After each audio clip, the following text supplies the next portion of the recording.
नमस्कार साथियों। पाकिस्तान में खैबर पख्तून करके एक जगह है, वहां पर पाकिस्तान में आतंकवादी हमला हो जाता, आत्मघाती हमला हो जाता। अब मैं ये घटना इसलिए नहीं बता रहा हूँ कि पाकिस्तान में आतंकवादी हमला हो गया, नहीं, ये इसलिए बता रहा हूँ कि जो आतंकवादी हमला किया पाकिस्तान के आतंकवादियों ने, वह चाइना के ऊपर किया है, मतलब चाइना के नागरिकों के ऊपर किया है। हुआ क्या कि कई लोग मतलब लोग मारे गए चाइना के, उसमें से 5 चाइनीज वर्कर भी थे। ये पाकिस्तान के खैबर पख्तून में हमला हुआ है, वह चाइना के नागरिकों को देखकर ही उनकी बस पर जानबूझकर यह हमला किया गया। ये कह सकते हो कि पाकिस्तान ने चाइना पर हमला कर दिया है। किया क्यों है? क्योंकि जो चाइना के वर्कर है ना, वह पाकिस्तान नाराज रहता है कि चाइना के वर्कर पाकिस्तान में काम नहीं करने चाहिए। फिर भी जो पाकिस्तान की गवर्नमेंट है वो जानबूझ के दबाव में किसी भी प्रकार से इन वर्करों को आती है, क्योंकि पाकिस्तान के लोगों को इतना काम भी नहीं आता, इनकी स्किल नहीं है, इतनी टेक्नोलॉजी नहीं है।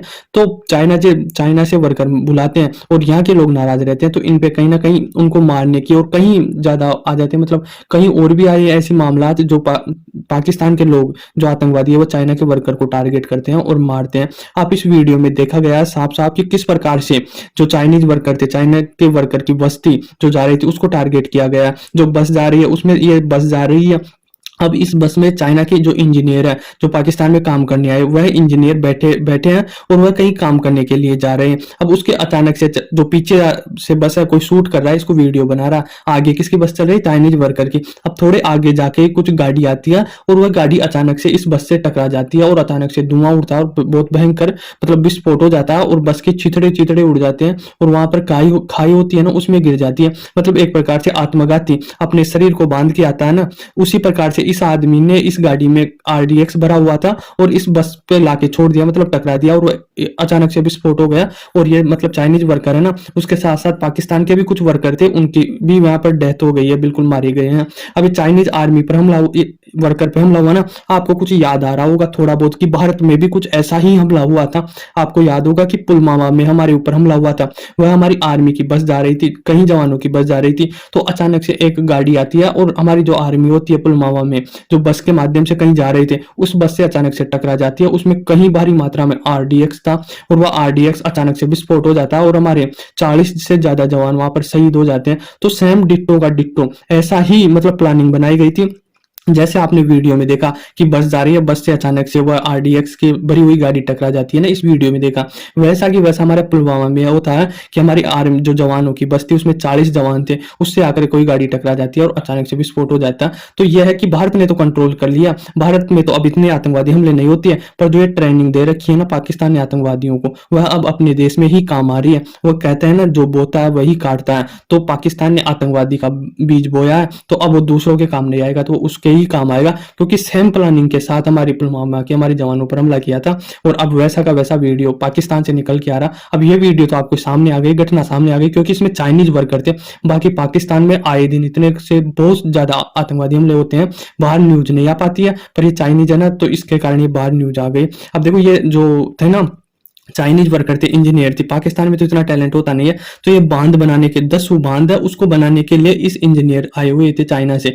तो इन चाइनाओं को मतलब चाइना ने जबरदस्ती भेजता है यहाँ पर। कोई चाइनीज वर्कर यहाँ पर आना नहीं चाहता, क्योंकि जानता है कि यहाँ पर आतंकवादी है और हमको जानबूझकर जो चाइना के लोग हैं उनको टारगेट करते हैं और उनको मारते हैं। तो चाइना जबरदस्ती भेजता, क्योंकि चाइना भारी मात्रा में इन्वेस्टमेंट कर रखा पाकिस्तान में, तो कहीं ना कहीं उस काम को पूरा करने के लिए जो इन्वेस्टमेंट देता, पाकिस्तान के लोग तो कर नहीं सकते क्योंकि इतनी स्किल और इतना टेक्नोलॉजी है नहीं, तो चाइना के लोग को आना पड़ता है और चाइना के इंजीनियर यहाँ पर आना नहीं चाहते, पर जबरदस्ती भेजते हैं और जबरदस्त आने के बाद भी ऐसी घटनाएं हो जाती है और ये पाकिस्तान के आतंकवादी इन वर्करों को, चाइना के वर्करों को टारगेट करते हैं और टारगेट कर करके मारते हैं। तो ये कहीं ना कहीं काम करने जा रही थी, जो 10 बांध है ना उसको बनाने के लिए ये गाड़ियां जा रही थी और जो पाकिस्तान के लोग थे वह यहाँ पर नाराज थे, मतलब आतंकवादी नाराज थे, तो उन्होंने इस प्रकार से मतलब आतंकवादी साजिश रची और ऐसे बस को ही उड़ा दिया आरडीएक्स से। इससे पहले थोड़े दिन पहले भी जाओगे ना आप, तो इससे पहले भी ये घटना हो चुकी है कि जो ग्वादर बंदरगाह है ना पाकिस्तान का, उसमें भी बलूचिस्तान आर्मी ने पाकिस्तान जो चाइना के वर्कर थे और जो चाइना की